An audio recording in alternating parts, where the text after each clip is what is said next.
को एक एक करके कैमरे पे दिखाओ। आदरणीय प्रधानमंत्री मोदी जी लगातार इनके बारे में जानकारी भी कर रहे हैं। जरूरी जो काम होने हैं उनके लिए भी लोगों को उन्होंने सबको लगाया है। पूरे देश की एजेंसियां लगी हैं, विदेशों के लोग भी लगे हैं। जल्दी से जल्दी ये काम होगा, यही आश्वस्त किया सकता है।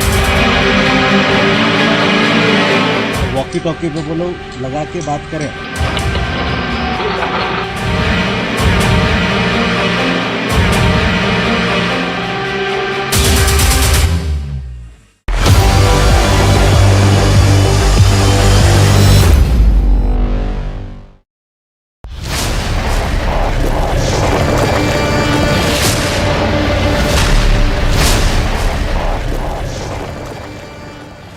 उत्तराखंड के इस टनल में रेस्क्यू ऑपरेशन का आज 16वां दिन है। 41 मजदूर यहां पर फंसे हुए हैं। हर संभव कोशिश की जा रही है कि जल्द से जल्द इन्हें बाहर निकाल लिया जाए, लेकिन जहां एक तरफ तकनीक का सहारा लिया जा रहा है, अंतर्राष्ट्रीय स्तर की टेक्नोलॉजी इस्तेमाल की जा रही है इन मजदूरों को सुरक्षित बाहर निकालने के लिए, इस रेस्क्यू ऑपरेशन को लगातार आगे बढ़ाने के लिए, वहीं लोग अपनी आस्था के मुताबिक भी पूजा प्रार्थना में जुटे हुए हैं। और कुछ ऐसी ही तस्वीर इस वक्त टनल के ठीक बाहर दिखाई दे रही है, जहां स्थानीय लोग पहुंचे हुए हैं, हवन पूजन करते दिखाई दे रहे हैं। बताया यह गया कि जब यहां पर टनल का काम शुरू नहीं हुआ था, एक छोटा सा मंदिर भी यहां पर था, लेकिन जब विकास कार्य आगे बढ़ रहा था उसे हटाया गया। अस्थायी तौर पर फिलहाल एक मंदिर बना दिया गया है, और ऐसे में क्या कहीं ये उसकी वजह से तो आपदा नहीं आई। तमाम तरह की आशंकाएं लोगों की, अब उसके निवारण के लिए लोगों ने अपने विश्वास और आस्था के मुताबिक हवन पूजन किया है। और ये तस्वीरें आप देख रहे हैं, टनल के नजदीक ही एक पीला सा झंडा लगाया गया है। बताया जा रहा है कि यहीं पर वो मंदिर अस्थायी रूप से, बाद में संभवतः उसे स्थायी रूप से भी बनाया जाए, लेकिन यहां स्थानीय लोग हवन पूजन करते दिखाई दे रहे हैं। आस्था के जरिए एक और बल देने की कोशिश हो रही है इस आपदा के वक्त चलाए जा रहे मिशन को।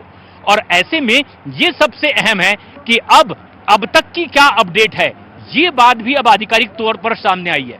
एक बेहद अहम और बड़ी खबर इस वक्त की ये कि तमाम वो कोशिशें लगातार जारी है जिससे सुरक्षित इन 41 मजदूरों को बाहर निकाल लिया जाए। और इस मिशन के लिए उत्तराखंड सरकार की ओर से बनाए गए nodal officer doctor Neeraj Khairwal ने भी जानकारी दी है कि दरअसल जो हॉरिजॉन्टल अंदर खुदाई हो रही थी, वहां पर जो अगर मशीन की ब्लेड्स फंस गई थी उसे तो काटकर बाहर निकाल लिया गया, लेकिन अब भी उस मशीन का हेड अंदर ही फंसा हुआ है और उसे निकालने के लिए अब पाइप को काटा जा रहा है और उसे वो पूरी तरीके से बाहर निकाला जाएगा और उसके बाद रेट माइनिंग भी शुरू होगी।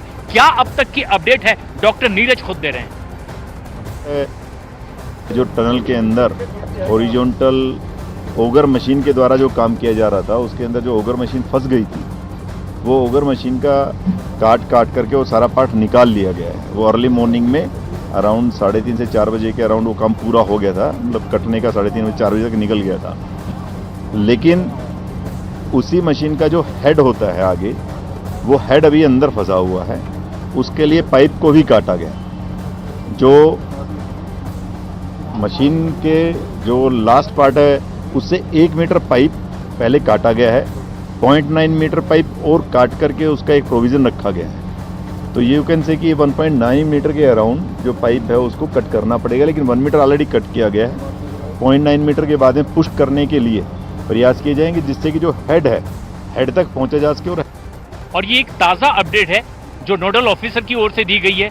काम किस तरह से चल रहा है और किस किस तरह की बाधाएं आ रही है। प्रियंका कांडपाल भी हमारी सहयोगी लगातार नजदीक से नजर बनाए हुए हैं इस पूरे ऑपरेशन पर। प्रियंका, जो ताज़ा अपडेट है वो तो नोडल ऑफिसर की ओर से दिए गए, कुछ स्थानीय लोग पूजा पाठ करते हुए भी दिखाई दे रहे हैं, इसका क्या महत्व बता रहे हैं वो लोग?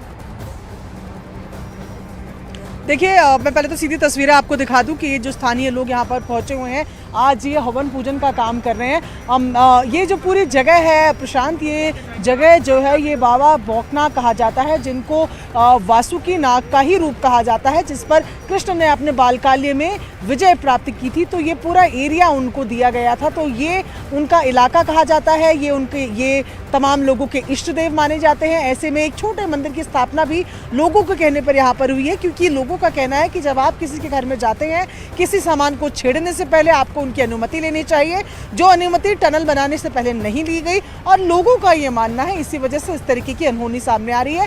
लेकिन लोगों का कहना है क्योंकि वो भगवान है, क्योंकि वो दयालु है, इसी वजह से जैसे ही ये मंदिर यहाँ पर बना दिया गया है, उनको उम्मीद है कि इनकी कृपा बरसेगी और जल्द ही जल्द जिस तरीके की तैयारियां, जिस तरीके का हार्डवर्क हमारी तमाम एजेंसियां कर रही हैं, उसके साथ भगवान का आशीर्वाद भी रहेगा और जल्द से जल्द बाहर आएंगे। फिलहाल आप तस्वीरें देख रहे हैं कि जो आसपास के लोग यहाँ पर हैं, थोड़े बहुत जो लोग हैं वो पहुंचे हुए हैं और ठीक टनल के बराबर में ही ये हवन पूजा का काम जो है वो चल रहा है।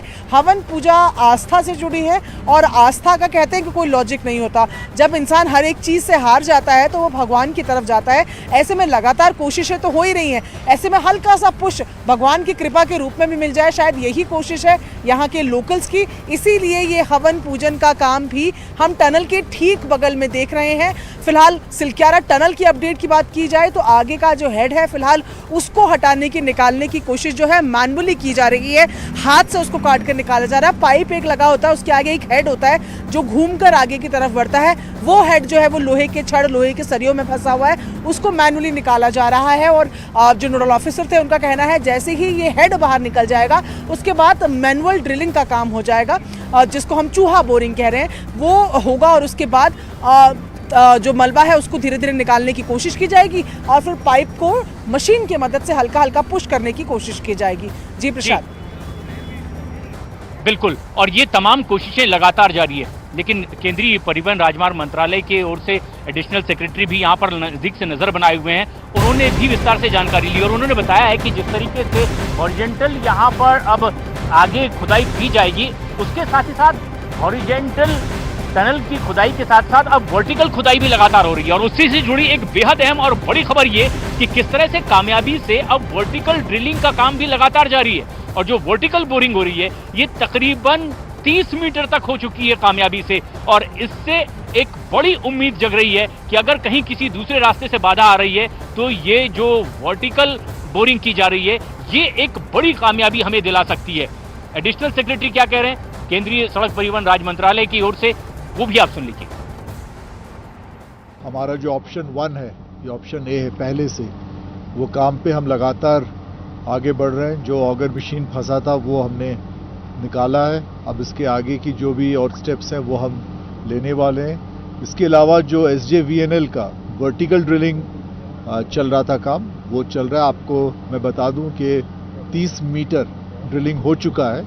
हमें शायद टोटल 86 मीटर की ड्रिलिंग करनी है और वो काम अच्छे से चल रहा है। और अब प्रधानमंत्री जो लगातार नजदीक से नजर बनाए हुए हैं पीएम के, अब यहां मुख्य सचिव भी पहुंचे थे पीके मिश्र, जिन्होंने कि खुद पहुंच करके टनल के भीतर दाखिल होकर के उन फंसे हुए मजदूरों से बातचीत की, उनका हालचाल जाना है, ये भी जाना कि क्या कहीं किसी और चीज की जरूरत तो आपको नहीं है। किस तरह की उनकी बातचीत हुई है वो भी आपको दिखाते हैं।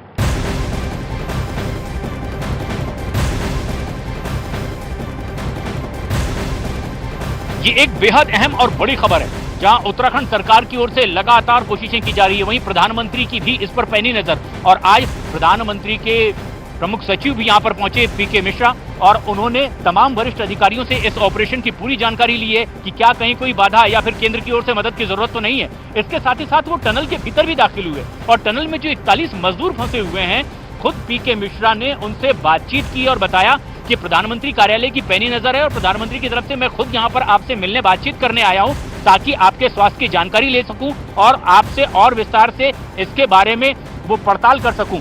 उनसे किस तरह की बात हुई है पीके मिश्रा की, ये भी आप देखिए।